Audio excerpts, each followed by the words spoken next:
procedure involving a Tuscaloosa police canine coverage of recent fatal crashes. And it goes on and on and on. By the way, welcome back to the Noon Show Studio, Stephen Dethrage. Thank you so much. It's always a pleasure to be here and catch everybody up on kind of the news of the month or quarter or the week, however often we can get together and review. Stephen, you and I were talking briefly yesterday, and Stephen said, "What do you want to talk about?" I said, "That's a question we have for you. What do you want to talk about?" And we came up with about 100 things that are going on. Yeah, I know there's so many things. Let's talk about it. Well, let's let you pick first. Man, what story do you think we should lean into first, or you want to pick something? We started talking about infrastructure around the community. Let's start there. I think infrastructure is a great place to start. You know, anybody who's been in Tuscaloosa or West Alabama for any amount of time knows that summer is construction season. All these students go home, and contractors everywhere at the state, city, and county level decide, let's get to work. Let's get these orange cones out. Let's be as minimally disruptive as possible to the students and to football season, which is great for parents and students when they come back. But for anybody who's here year round, you know, it's a bit of a bother, and we've got projects going on everywhere. I think the three major ones that are going on in the Tuscaloosa area right now are what's known as Phase 3 of the Jack Warner Parkway Expansion and Improvement Project. So that's going to be near the Mercedes-Benz Amphitheater. It will see that historic wooden railroad trestle bridge widened underneath it. So right now you've got a very narrow gap there. It's tricky, sure it is. and it can feel very perilous trying to take a wide vehicle through there. There's just not a lot of clearance between that old timber on either side. That's right. And so for decades, the city's been working with the railroad company and AlDOT to try and get this figured out. It's finally underway, and this is going to be an over 2-year project. So don't look for the completion date. That's a delicate project if you think about it. Yeah, they've got to keep a train still runs over that wooden trestle every single day, over that trestle, over that river. So as they have this project going on to widen it, to expand it, and to really open up West Tuscaloosa for residential and commercial development, they also have to keep that train running, which is it's a real plate spinning operation. That's a good word. So, you know, and there's not even just one trestle, there's two, because you've got sort of a kick leg behind that first. So it's an extended project. We shouldn't expect to see that and wrap up until the end of 2028. We're talking holiday 2028. So that got underway June of this year. But it's a long-term project. People should expect delays around the bridges, Don't you know around the the engineering amphitheater. on that has to be difficult? I mean, because you're dealing with how old is that bridge? it's over 100 years old for sure. Amazing. And you're right there in the shadow of the Sabin Center as it is built nearby, and you know the pressure's got to be high to get that work done as soon as possible after the grand opening there at our STEM Center. You know, and next year. Just up the road in downtown Tuscaloosa, we've got a shorter project on Greensboro. You and I were talking about this one yesterday. Yeah. It's a very interesting 2-block operation that will remove one lane of traffic on the north side, one on the south side, and expand patio space, sidewalks, walking space, landscaping, and make sort of a more walkable, scenic 2-block area downtown near the Bama Theater, near the Gray Lady Bar or Mugshots Restaurant or Chuck's Fish. It's in that area of Greensboro, in the heart of downtown Tuscaloosa. Really? Some of it's already been completed. Yes, it's an 8-phase project, and phases 1 and 2 are already done. And so they'll be working their way up now, and then loop back around and start near Chuck's Fish and the donut shop there. That's right. And that project it kicked off earlier in the summer, and it's expected to be over by the first football game of this year. So it's only a summer-long project, but meanwhile, Greensboro is torn up downtown. It really is. That second block is just really torn up right now, but they're moving really quite efficiently. I'm going to withhold my opinion on it because I just don't understand it yet and don't envision exactly how it's going to work. The narrowing of only one lane, it's got to be a concern for a lot of folks, but it seems like I don't know this for sure, that the merchants, the downtown association, has been really pretty positive and proactive on this. So I assume the plans are really going to be come out really, really looking good. Yeah, I can't remember the last public project, infrastructure project that the city took on. I was disappointed in, and so I'm with you. I'm going to reserve judgment. But when you're removing a lane of traffic anywhere, and a city is busy and as growing as ours is, I hope it's worth the flow you're losing for. Yeah, yeah. Well, speaking of infrastructure, I have a question. So do we have any idea about the timeline on the Woolsey-Fennell Bridge? The mayor would say that's an ALDOT question. That's a state highway. You need to ask them.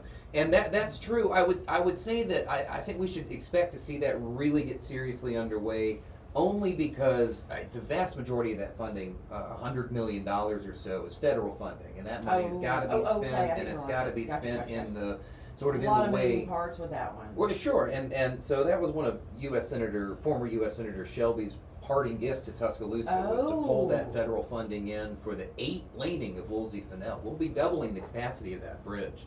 But that's also going to be a multi-year project, extremely complicated to put those supports in the Black Warrior River. I'll be very eager about it until it's finished. Until like, it's yeah, done. This is great. And then then suddenly we're all tickers, right? A super highway over the Black Warrior River. Yeah. Yeah, I have looked at if you go to the ALDOT website, you can get a look at how they're gonna do it, which is pretty cool if you watch it. And it should keep traffic flowing throughout the project. It's supposed to do that, and but I can see things happening in the first part of next year. I think that's probably we're gonna see some real movement. You've seen a little bit now. Some around tree the edge. clearance, some utility relocation. But, back to the downtown one, I know we want to be a more walkable community, which actually is a good thing. It's going to be interesting to see how it all works out. And so it's, there's some other infrastructure projects around the metro area too. There's some things in Northport going on to expand their capability because they're growing so fast. Right. So you've got a lot of infrastructure.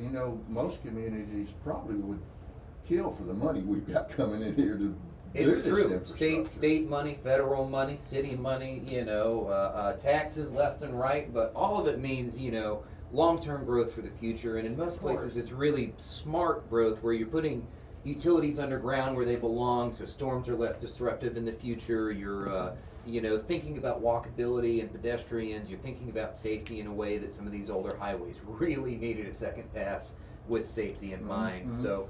It's exciting. I came from a community that was not growing. It was going in the other direction, and living in Tuscaloosa for the last 18 years has been it's been exciting to be in a community that's headed in the right direction, where you see growth everywhere you look, residentially, commercially, infrastructure, with a population that keeps rising, and a city that's maintaining its unique charm anyway. Yeah, that's a great point. Okay, I wanted to switch gears with you for just a second. As a consumer of the news, so you've covered the news here in West Alabama for about 15 years, is that right? Yes. Okay, that means all kinds of things. And for example, you have sources, right? Trusted sources, which helps. But you also get tips. So what for you as a journalist? I guess you categorize as right? For you as a journalist, and editor-in-chief of the Tuscaloosa Thread, what separates a tip from an actual headline? I have always wondered that, as a consumer, why is this on the news as opposed to this? I mean, how do you make those decisions? I think, when I talk to people about about just that, it's like, imagine emergency room triage.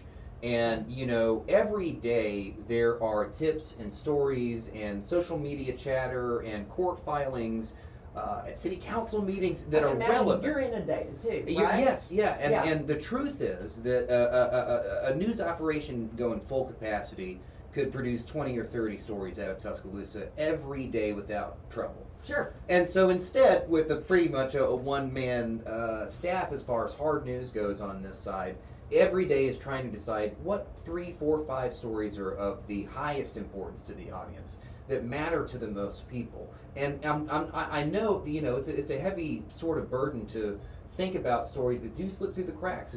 We don't cover everything, but we try to be as comprehensive as possible, cover all the news that matters most, whether that's restaurant and retail development, crime and courts, government action, local education, there are stories everywhere, because we're in a community that is an exciting place to be, and every day is an exciting sort of Tetris game of what stories can I get to that matter the most, that I can get out and share responsibly with the facts sourced and verified.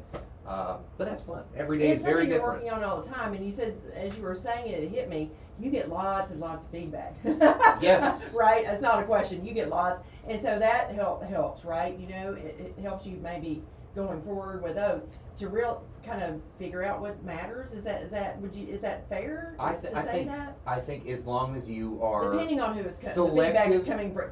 Selective about what you're listening to. Sure. If I go on to a Facebook story that we've posted that has 900 comments, not everybody there is going to be constructive and worth letting into your do you thinking. read the comments? Some people say don't read the comments. I tried. My first job was at AL.com, which was like the Wild West of the comments section, and I try to stay off of them now. Except that there is good feedback. There are people who will let you know when you're doing things right and when you're doing things wrong, and that's valuable. Especially as a one-man news operation.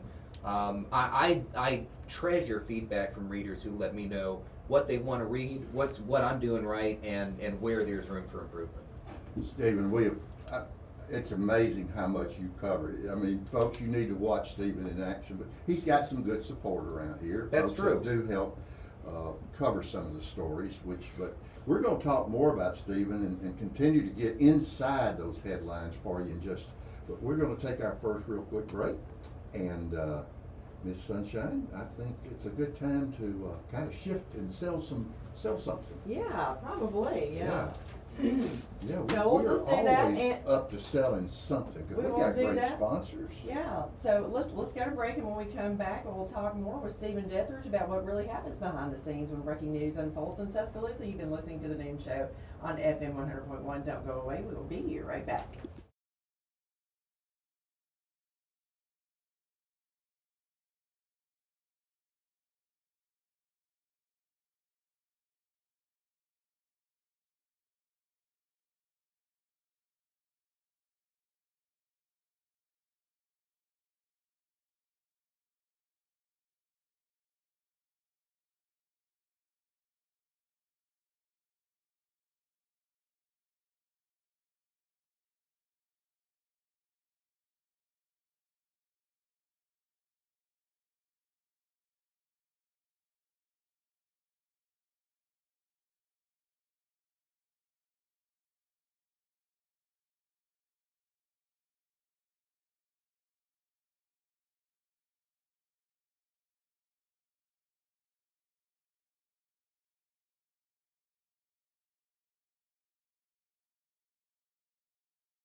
Welcome back to the Noon Show, everybody. Right here on FM 100.1, known as Catfish 100.1. And this is the fun radio, folks. So we have a good time, fantastic guest. We got one of our favorite guests today, Stephen Dethrage, from the Thread. And wow, we're getting inside. That's right. We're getting an inside look. We're today. getting the inside look, stuff that's happening behind the scenes, the things that make up local life right here in West Alabama. But some of the greatest moments in life are remembered forever. For example, a proposal, an anniversary, a graduation, the birth of a child, or simply saying, I love you. And Miss Sunshine, for more than 41 years, families across West Alabama have been trusting Hudson Pool Fine Jewelry to help celebrate those special moments, because as a family-owned business, they're known not only for their exceptional jewelry, but for treating every customer just like family. Yes, that's right. You know, whether you're searching for the perfect engagement ring, a meaningful anniversary gift, a beautiful piece to celebrate a milestone, or, you know, something special just because, you're going to find quality, craftsmanship, and personal attention every single step of the way. Well, that's the difference at Hudson Pool. They take the time to help you choose a piece that's going to be treasured for years and generations to come. That's right. When the moment matters, make it unforgettable with Hudson Pool Fine Jewelry in downtown Tuscaloosa. Quality, trust, personal service, that's the Hudson Pool tradition. That's right. Go visit our friends at 1111 Greensboro Avenue in beautiful downtown T-Town, or you can shop online at hudsonpool.com. Best jewelry store in the world. That's right. Shout out to everybody there, especially right. John and Krista. They're John and engraving Krista. a gift for me as we speak. And if Jean's John helped me figure out the inscription, and oh my gosh, yeah. I was so excited. I'm like, yeah, of course. Why didn't I say that before? Here's They know what they're doing. Here's a cool one. Yeah. If Pooji and Jamie are listening, that means we got someone from Italy listening today. Oh, So over in Italy right now, they're probably having some dinner. 9 o'clock Italian dinner. Bon appetit, guys. Ooh, yummy, yummy. Live it up. When are we going? Have a glass of wine for me, Pooji and Jamie. When are we going to broadcast from? Let's talk to them about that. Maybe we're Gotta working figure something that out. out. Yeah, let's do that. We are so happy Stephen Dethrage has stopped in to visit with us. And you talking about a busy man. This guy is all over the place. And Stephen, we always appreciate, number one, you coming to visit, but more importantly, the quality professional work you do running the thread. I mean, you are a one-man wrecking crew. Well, thank you, Johnny. It really, you know, it remains a dream job. It is very difficult some days, and you've got some tough subject matter, especially recently. You know, we've had some very difficult headlines to share with the community all across the gamut. But it's an honor, it's a privilege to share news with people that they read, that they share, and that in its own limited way, in the way that only journalism can, has impact on people's lives. And I try and take that very seriously. That's true, because the way you frame it can have a big effect on how people actually process it and take meaning from what actually happened. No, I mean, it does. It's not that it can, it absolutely does.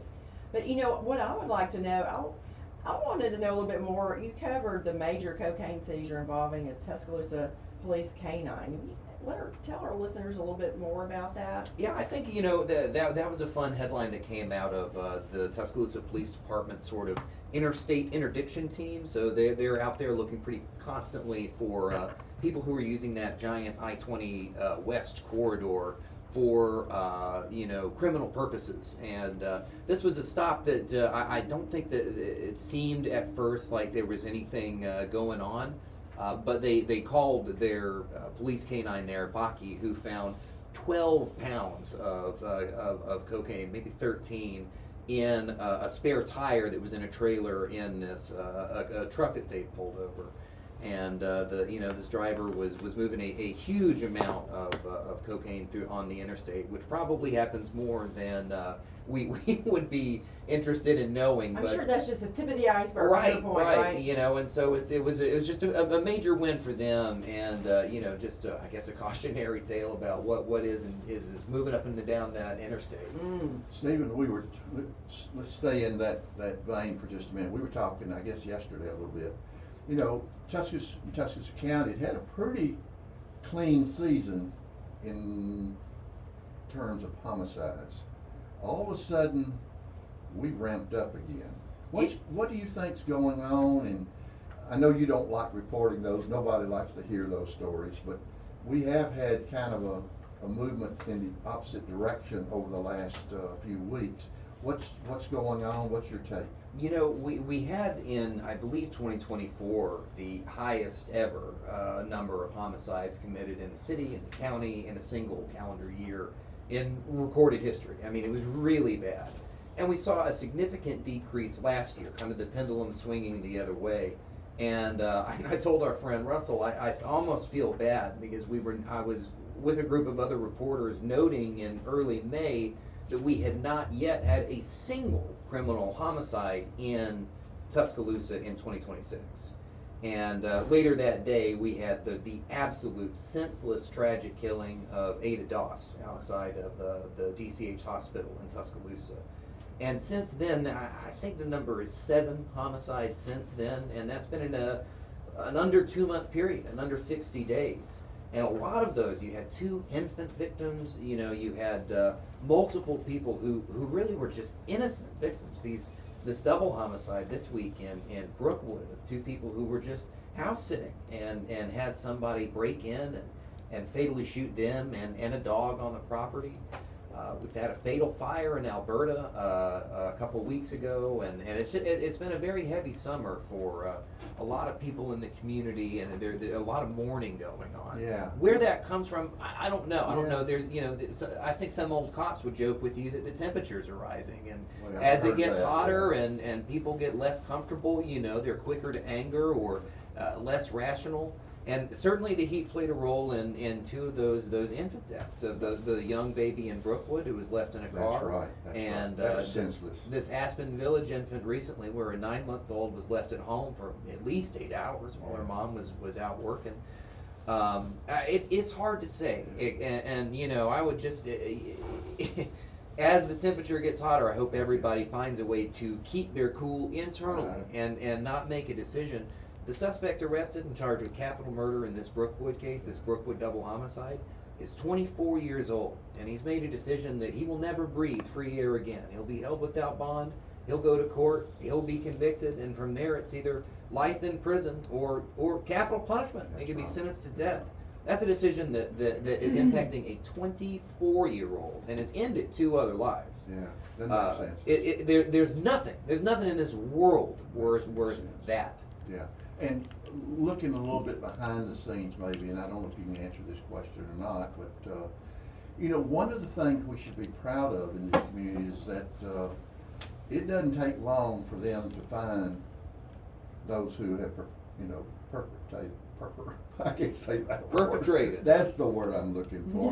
The particular crime. We've got a closure rate really high, but do you hearing anything behind the scenes or maybe some stepped up efforts to maybe keep this from accelerating like it has like in 2024? I think the constant struggle for law enforcement is that these homicides especially are extremely difficult to prevent. What can you do proactively to stop somebody from acting in a moment of anger, a mental breakdown? There may have been steps that could have been taken in the Doss case, but I think the legal system is going to be answering those questions over time.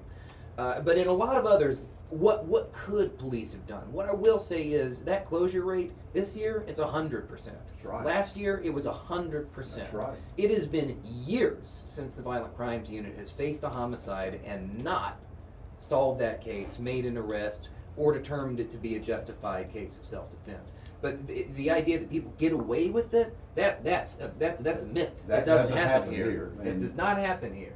The That should suspect be in, encouragement for our citizenry to know that we've got that level of excellence with our law enforcement individuals. it is, and with the technology that's available today, I will tell you. Let me tell you right now on the air, you cannot get away with it.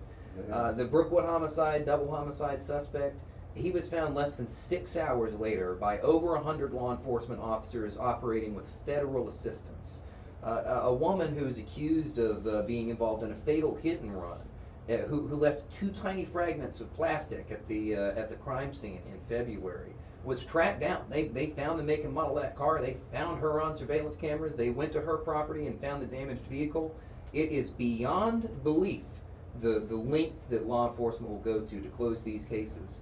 And they will do it. So we have a violent crimes unit and a team of investigators we can be proud of and thankful for. For sure. You said a mouthful right there. And I will say this, I would speculate, and this has got to be a fact, in the 15 years that you've covered news in West Alabama, a lot has changed. But we're going to go to break, but here's what I would like to make a pitch for talking about when we come back. We're going to ask Stephen which stories he believes will shape Tuscaloosa's future. And the one story he hopes to report someday. Y'all don't go away. We will be right back. You've been listening to The Noon Show on FM 100.1. Don't go away. We will be here right back.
And welcome back to the Noon Show with Lisa and Johnny right here on FM 100.1. And we're having a great conversation with our good friend Stephen Dethrage, editor-in-chief of The Thread. And we're going to keep moving forward. Stephen's got to get out of here in just a few minutes. But Lisa, you had asked a really good question before the break. Let's get Stephen to follow up on that particular question. Yeah. Again, just to reiterate. So I'm wondering from you, Stephen, which stories you believe will shape Tuscaloosa's future, and I would love to know the one story that you would hope to report someday.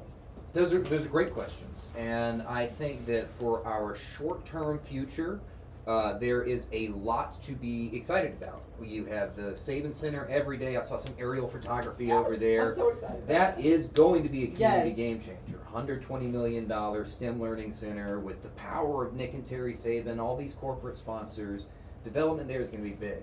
You know, we've broken ground on the Sports Illustrated Resort on Rice Mine Road on the other side of the river. University Beach may get underway in the next few years. We may see actual progress on the water park in Northport, although it's been pretty silent over there. But those are three multi-$100 million developments that are all going to be underway at about the same time. Now, if you had asked me last week, I think it would all have been optimism and excitement about the future. But I also think we've got to acknowledge this recent news about the B.F. Goodrich plant. You know, there is going that with that plant closing by the end of 2028, that's over 1,200 jobs, high-paying, high-quality jobs in this community that are going to be phased out beginning next year and then all gone by the end of 2028. There are so many of our community brothers and sisters who are going to need help, serious help, to navigate that time and figure out how to keep their mortgages paid and how to keep food on the table and stay in the cars that they're paying for. There are difficult times ahead. I've been laid off twice. I know the pain of trying to figure out what the future holds. And we'll have a big group of people who are going to need wide arms of support from the business community, the nonprofit community, the government community at the state, county, and federal level and local level. That is going to be a major story. How we treat those workers as they navigate the closure of a plant that's been there for almost 5 decades. How are we going to take care of them? It's a lot of pressure for our local leaders. It is. Sure. Yeah, there is good news though. There's several different ingredients that we have. For example, we've been here before. Between 1978 and 1982, we had 5 plants close, major plants. We turned around in 3 years, just to give you a little bit of thing. So what I'm encouraged by is the strength of our economy to absorb it. 2, the coming together of the private sector, public sector, nonprofit sector to prepare for this transition, because it's a transitional time. Right. The other thing that I'm encouraged about, and I would encourage other folks to just Google this kind of information, look at what other communities have done when they face these kind of major closings and how they transformed it into a new level of employment opportunities, job opportunities, progress. So yes, I think you're exactly right. One of the things you mentioned that I don't think people understand, this is a major impact on the nonprofit community because B.F. Goodrich is a huge civic investor.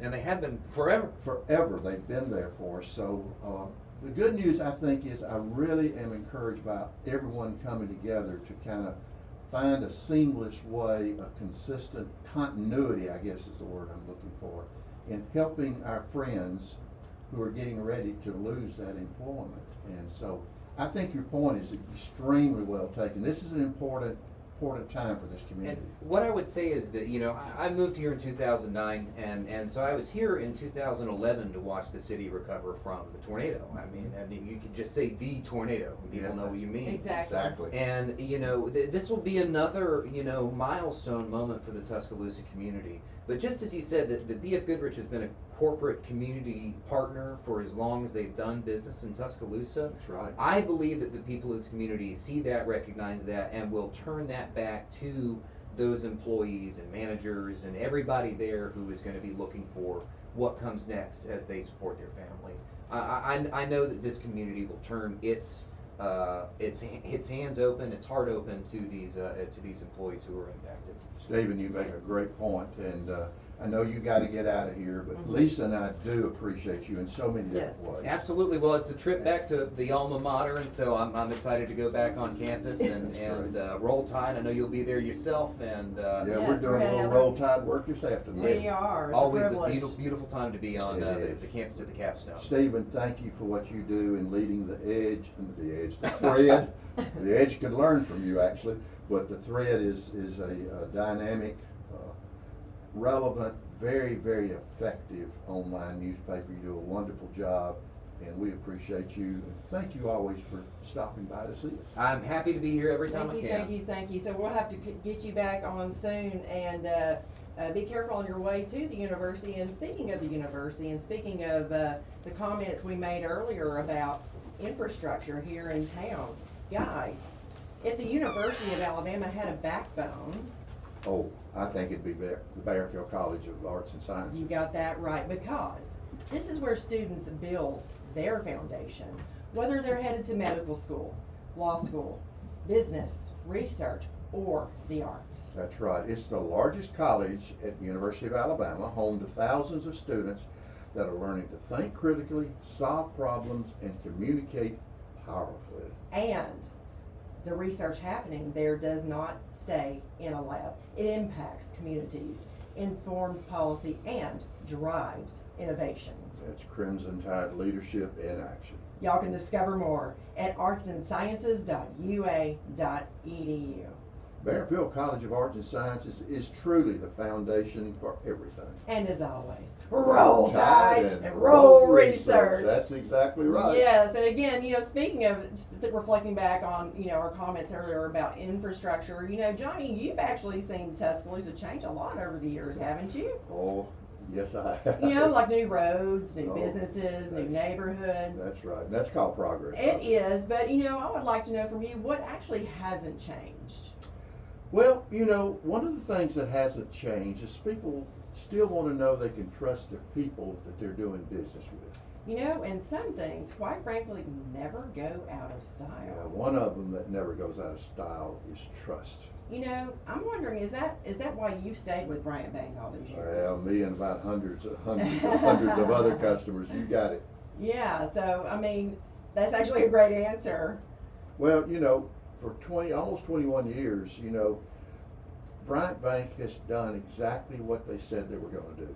And guys, you can visit Bryant Bank at any one of their beautiful locations, North River, Northport, and beautiful downtown T-Town, or online at bryantbank.com. And folks, don't forget, they're also an equal housing lender, but also a member of FDIC. Go see our good friends at Bryant Bank today. You'll be glad you did.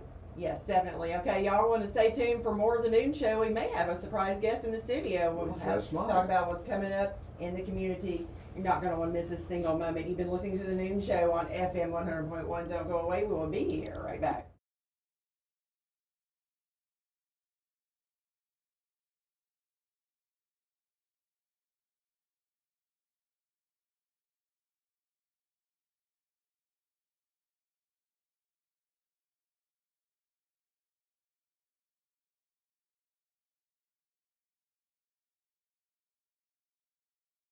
And welcome back to the noon show right here on FM 100.1. Lisa, it's always fun when Stephen Dethrage comes to visit. Yes, I know. And again, a big shout out to Stephen. He truly is a one-man wrecking crew. He is he's everywhere. He's got some support around town, obviously, because there's several folks that do help write the stories. However, he is so effective in such an honest, credible young man. I think the world of Stephen. I don't know if you know this, Lisa. What's that? But his grandmother and I were good friends. I knew his grandmother. Are you kidding me? A long time ago, she was really active. They were from Anniston originally. Her name was Gladys Dethrage. And she was just a wonderful, wonderful leader in Anniston. Of course, his dad later became mayor of Anniston. A lot of folks may not know that. Oh, wow. And so he's got a great heritage, family heritage, but such a fine, fine professional, really, really serious about doing the job at the highest level of excellence. So, Stephen, thank you for dropping by. I know you had to leave early, but we just appreciate you. We do appreciate you, but I wanted to talk a little bit about what we got coming up.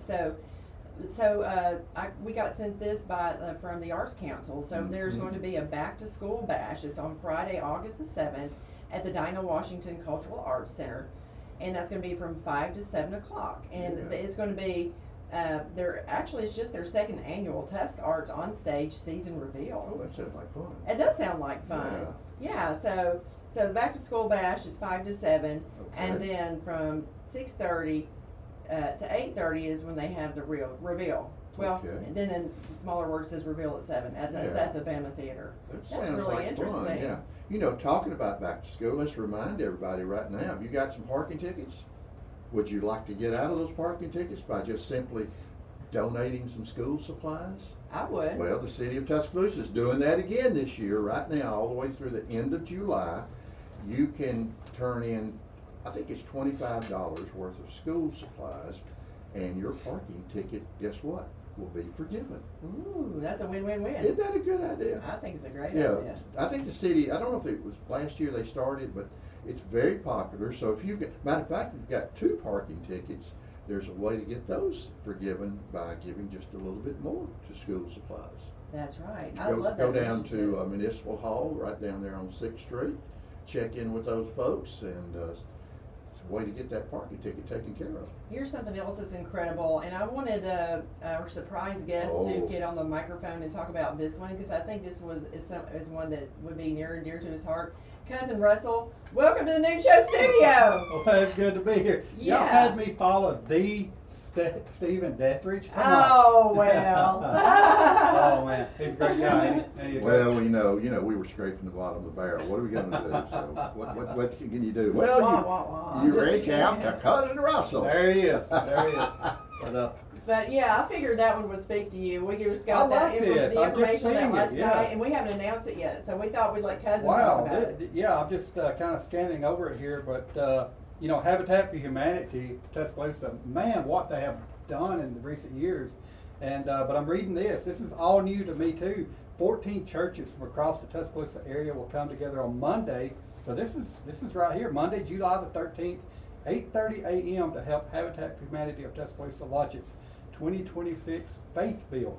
It raises the first walls of a new home for the future homeowners of Brittany and Marcel and their 3 children. Ain't that gonna be amazing, the whole family getting this house? The home is located at 4228 Milestone Circle, right here in Tuscaloosa.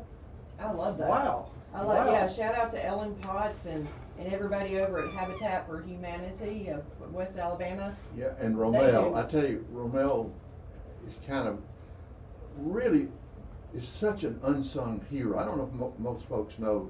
I would think most folks know Romel out there. He is Romel Gibson's his name. He's kind of the outreach leader. Fine young man. Boy, he is just another great part of that Yeah, Habitat thanks team. for announcing that for us, cousin. Yeah. Oh, yeah, that was an honor.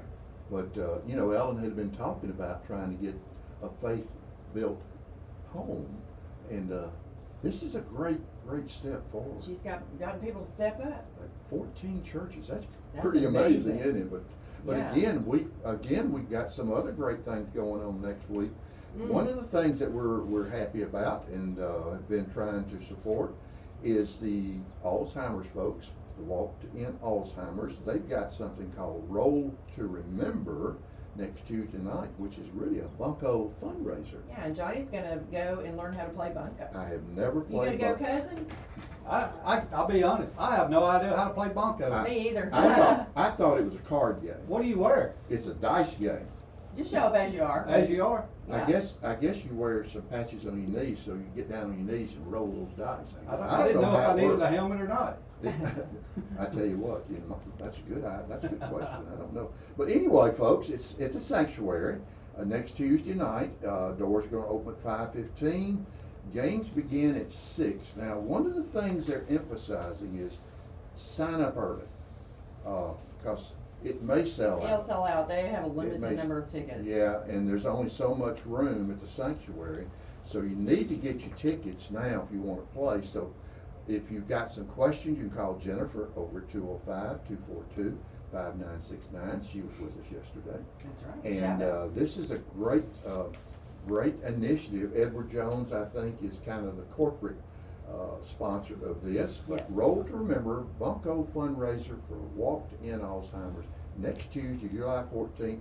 Go get your tickets now, because I don't think they'll be available at the door. I think it's going to sell I out. highly doubt I it. think it's going to sell out. And then there's more. There's more. Yes, there is. So from our friends at Theater Tuscaloosa, from July the 17th through the 26th at the Bean Brown Theater, they are going to be presenting their huge blockbuster summer hits, Big Fish. Oh, I'm excited about this one. Oh my gosh! So we had Brent Jones come in. He's played. What's the character's name again? Oh, you would. I can't think of Oh, it. goodness. I The should main know. character. Hello. Edward. Bloom. Edward Thank Bloom. you. Thank Good you, gosh. thank you, Yes, thank it's only the main character. But we had Drew Baker in the studio with us, and she was over there just in tears. And we immediately made a pact. We're gonna get our tickets together, hold hands the entire time. But because here's why. It's going to be so great. We're going to laugh. We're going to cry, and we're Yeah. just going to emotionally connect. They talk about the complexities of father-son relationships and those dynamics, and it's gonna hit us where we live, and we're going to love Yeah. it. We're Well, going to love it. What's going to be cool to watch is Brent's wife is playing opposite him. Thank you for reminding me of that. A real couple is playing a real And couple. their son is in the ensemble. Son is also in. I think he's 16, and he's a very talented young man. And then Michael Walker is directing. Directing it. That's right. Executive producer. I said Yeah. it wrong, but last time he's the executive producer of Theater Tuscaloosa, but he is directing. He's directing this production. particular production. You're exactly right. And Big Fish is, as we've tried to help everybody understand, Big Fish, the movie was made in Alabama. Yeah. And I think it was written by someone who grew up around the Birmingham area, if I'm not mistaken. So it's got a lot of Alabama roots to it. It does. And the movie is interesting. I happen to like it a lot because it's different. But this is going to be a really unique I'm play. excited. I can hardly wait. Yeah. But yeah, Drew and I need to get those tickets coordinated. But cousin Russell is in the studio, and this is the first time he's been in the studio since we got back from Indiana. Oh so man, what a trip. I don't know, do we want to recap? Do we want to reminisce? Well, do we want to shout out, or all of the above and more? Let me do something. Let me flip the Let's script. do something fun. Okay, let's do it. Let me have a couple Interview minutes to flip interview the us, script. yes. You're always giving a lead-in question. Okay. This is going to be why I'm here today. The lead-in question I want to ask you is, would you trust a vegetarian to give you the recipe on how to cook the perfect steak? Probably not. Probably not. All right. One thing that every time I come in here, what do I tell people? Make time and slow down. And if you say you're going to do something, do it, right? I made a promise to you guys, if I'm ever in town, I'm going to make time to come by and see you. Thank you. And I'm here because if I'm preaching that and I don't do it, if I don't make time for the friends in my life, then why are you going to do it if I tell you to do it? So that's why I'm here today. I'm just glad to be here. I'm just glad that you're here, and I had one or two things to talk with you. I don't want to take a lot of your time, but after we get off the air, but on the air, I mean, I just wanted to say thank you so much for connecting us with I'm just going to say the Mayberry folks. You know, it's a family. It is a family. They made us feel like one of them. Yeah, I just had lunch with Alan Newsom this week. Up in Huntsville, I had some business going on up there, and we took time. That's where Alan lives, and took time, and me and him went. And guess what we talked about? Mayberry Man season 2. They just wrapped up filming for season 2 of the Mayberry Man, which he is one of the main stars. When does of the it come movie. out? Because I'm ready for it. Well, I've seen we're in everything else. the editing and everything is worth the time. I mean, the filming don't go quick, but they pack it in, and then they done a lot of shoots, a lot of scenes over a few locations. And now we're in the editing phase, so it's probably going to be next spring. Do we know how many episodes in this? 5 episodes. Okay, but as a consumer, I want more. Is there any way for us to rally or start a Well, it's movement? a crowd-funded organization, you know. I didn't know that. Yes. This is all public. There's no big sponsors behind this. This is people that want this movie to be made. And here's the fun part about it. You'll see people in this movie that are me and you. They're office workers, they're mechanics, they're out in society every day, and they say, hey, I want to be in a movie. So they help crowd fund this movie, and they pay a little part, and depending on your donations, what you can do in there. But that's who makes this movie, and it's so wonderful. It's such a great movie. Yeah, and because of Russell connecting us, I've started following Alan. I watch his podcast. I love his Two podcast. chairs, no waiting. And what he did during Mayberry at Scottsburg in the next 3 weeks when they were shooting, he was shooting a podcast coverage of the episodes that were being filmed. I've forgotten the name of the town in Indiana. Danville, that's right, Danville. And he would take you around Danville. This is where we're going to do this. This is where this was shot. This is who this makes you feel like you're there. And he made you feel like you were part of the process. And that's Mayberry. That's everybody is part of it. And folks, if you're out there and you're a Mayberry fan, like I think everybody probably is, go to YouTube, look for Two Chairs, No Waiting, which is his website. And every Monday night live, you can watch his show. But the other night, I caught him on, I think he said it was 898 show. Think about that. Near the 900. Almost 900 shows he's been doing. And growing. I mean, the audience just keeps getting bigger and bigger. He'll reach 1,000 just within the next few months. Yeah. And if you love Mayberry and you love Andy Griffith and you still watch that show, which has still been on for 65 years consistently, you would really enjoy Alan's podcast. It's a lot of fun. Yeah. Even if you don't, for the new fans, they can get on there and learn and laugh. Yeah. And that's the thing, you laugh. Oh. You enjoy it. And everything comes back to you when he talks about a particular episode. It does. It does. Makes you relive it. I know some folks think we're a little crazy or silly, maybe. Well, we are. That's okay. That's okay. That's okay because it makes life fun. It makes you feel good. It does. But do thank you because when Lisa and I went up to Scottsburg to do our show, the first person I saw was the one I wanted to meet, and it was Alan. It was Alan, yeah. I walked in and I said, I want to meet you because you're my hero. We were right there in the hotel lobby, and we were all having our little chat, and it was so much fun. Here comes Johnnie and Lisa walking in. Oh, it was fun. Yeah, we walk in, and I don't know what possessed me, but this is not unusual. We walk in the lobby, and I go, "Hey, cousins, what's up?" And nobody even raised an eyebrow. It was like, "Hey, what's up?" It's just an in kind kind of. I think one of the people you talked to was Ernest T. Oh, yeah. It was. Yeah. And it had a great conversation, and it helped me with the conversation we had live on the air the next day. Yeah, Eddie Shout Kilborn. Shout out to Eddie Kilborn, yes. And now we're all following each other on Facebook. Exactly. But I tell you what, back to the point you made earlier, cousin. One of the things Lisa and I were really blown away by, and you had told us this was going to happen. You know, you got to meet new friends. Yeah. There's a whole lot more than new friends, because every time the Mayberry group, the team, the community, whatever you want to put a tag on, you know, from the little fat mayor all the way to Ernest T, That's all right. of them, every time they posed for photos, they would look at Lisa, Johnny, y'all come on, get in the photo. You're family now. Yeah, that's it. And I they mean, treated you that way. They do. They take the time for you. Like I was getting back. It's not rushed and it's not fake. It's real. It's and, real. And they take the time with everybody they meet. If I'm talking to you, you're the most important person to me right now. But whoever I go to next, they're the most important to me now. And that's what this whole group. That's what they do. I mean, and this is not something they put on. This is not something they rehearse. It's not fake. It's real, and that's what makes it so rewarding.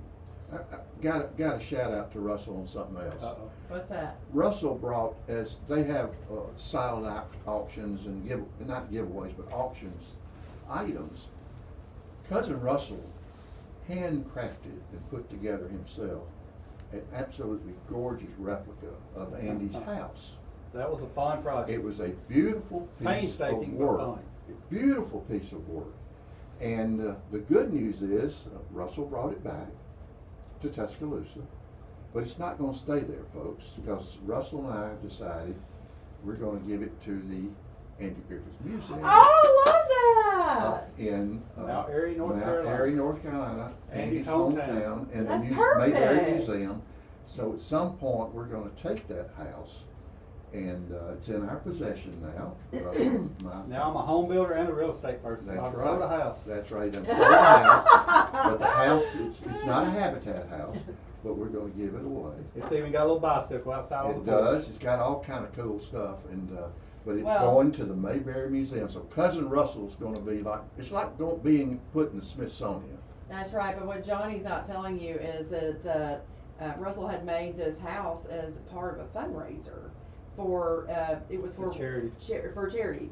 Anyway, and so there was a live auction, and Johnny bid and won, and so he's the one actually donating this house to. He made it a point that was going home with him. Yes, exactly. That's right. Well- That's right. So. Well, Cousin Russell made it. I mean, how can you not? We're the two folks. We wasn't the only folks from Tuscaloosa there, by the way. Well, they had me get up on stage, and announce That's right. how I made it and everything. And I told them it would have went for a whole lot more if people had known I had not made it. That's not true, I cousin. don't That know, is not The true. guy that was trying to bid against me in the back later told me, said, "There's no way you were going to go buy that once." And I said, "Nope, go ahead, take it It's home. going home. It's going home." That's awesome. Oh my God. Cousin Russell, always good to see you. Thank you for dropping Good to be by. here. I'll never break a promise. Hope I you're told you if I feeling, had time, hope I'd you're be feeling here. good. You feeling good? Feeling good. Feeling great. You doing great. You How's doing Christy doing? She's good. She's good. She's keeping me in line. Shout out to that's- Christy. That's Good, an good. active lifestyle. Yeah, shout out to Christy Estes. Yeah, for sure. Yeah, but cousin, you're always welcome here. Thank know- you. hope Thank you. know I feel that. at home. Hope you know I that. love this porch. Well, we think Yes. we got a good porch. We do. Maybe you can make us some rocking chairs Yeah. the next We project. need that. We got to need get that. us some rocking chairs. We need some rocking With chairs. cup holders. We'll With cup holders, that's like a great evil idea. genius level. I love that. Mad respect. Oh, yeah. Oh my Yeah. gosh. But We we got, have got a show tomorrow. we do, Russell, as part of our continuing series, Fridays Unplugged. Somebody you know very well. We got Come on, who you got? Jan Simpson, but Jan's coming. Jan, but not just Jan. I'm not supposed to announce it that way. It's the Mojo Unplugged. Oh my gosh, isn't that incredible? They're great. Yes, They're and great. then they're going to perform tomorrow night at Jake's Juke Joint. Juke joint. And I I'm saw going. that. I'm going out there. I've never been there, but that's a draw for me. I'm going to be there. Yeah. You know, with my sparkles on or whatever. Yeah, she's amazing. I might put my sparkles on and join you. Well, remember, you go down to Hudson Pool, get sparkles. Yeah. Yeah, well, you know, I've got some coming already from Hudson Pool, so Who's I can gonna pick hook something you else. Yeah. He'll hook you up with those Italian sparkles, the fragile ones. Yeah. The fragile. Okay, cousin, we're out of time, but I want to remind everybody before we get out of here, y'all don't forget to spay or neuter your furry friends and keep those tails wagging with up-to-date vaccinations. For Johnny Aycock, I'm Lisa Jones signing off for the Noon Show, but before we go, I'd like to wish everyone a splendiferous rest of their day. See you on the radio